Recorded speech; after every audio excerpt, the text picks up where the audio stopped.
Саламатсыздарбы урматтуу биздин каналдын көрүүчүлөрү. Кызыл квадрат каналында кайрадан жаңылыктар топтому. Сиз биздин каналды колдоо иретинде лайк басып жана ошону менен катар эле подписаться кнопкасын басып өтсөңүз болот. Анда эмесе жаңылыктарга өтсөк.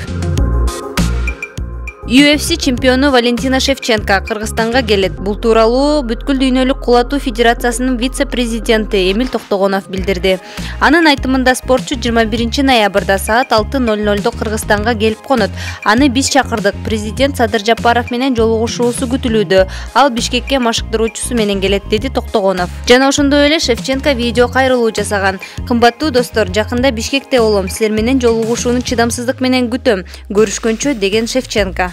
Ал Бишкекке 21 ноябрда таңгамал келсе, 22 ноябрда пресс-конференция жана күйөрмандар менен жолугушуу пландаштырылган. Валентина Шевченко буга чейин Кыргызстанга 2019 жылдын апрель айында келген. Добуш сатып алуу фактысы менен Жогорку кеңештин депутаттыгына бир мандаттуу округдан талапкер Камчыбек Жолдошбаев шайлоодон четтетилди. Партиялык тизме менен аттанган талапкер Рыскелди Момбековдун диплом чыры боюнча маселеси Борбордук шайлоо комиссиясында каралууда. Дүйнөлүк күрөш уюму кыз-келиндер арасындагы күрөш боюнча дүйнөнүн 2 жолку чемпиону Токио 2020 жайкы олимпиада оюндарынын күмүш байгесинин ээси Айсулуу Тыныбекова менен маек курду. Видео аталган уюмдун интернет баракчасына чыкты. Анда балбан кыз башында мыкты спортчу болоруна ишенбей турганын айткан.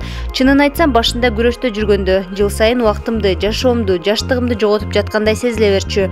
Көптөгөн жеңилүүлөрдөн кийин күрөштө жөн эле убакыт коротуп жүрөм. Чоң спортто менден мыкты спортчу чыкпайт деген ойлор келчү. Бирок менин жеке машыктыруучум жеңилүүлөрдү чоң ийгиликтерге ачыла турган жол катары айтып, дем үмүт берип чоң ийгиликтерге жетеримди. Биринчилерден болуп чыккан лидер, жол көрсөткүч болорумду, мени көрүп жаш кыздар шыктануу ала турган адам болорумду айтып күч-кубат берчү. Бул дем жан дүйнөмдө чоң ишеним жаратып, үмүттү бекемдеп турду. Ошого карабай менден мыкты спортчу чыкпайт деген ой кетпей жүрдү.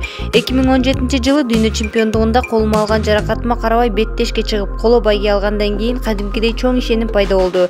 Жаратыман арылсам дүйнө чемпиону болорума толук ишендим, деген Тыныбекова.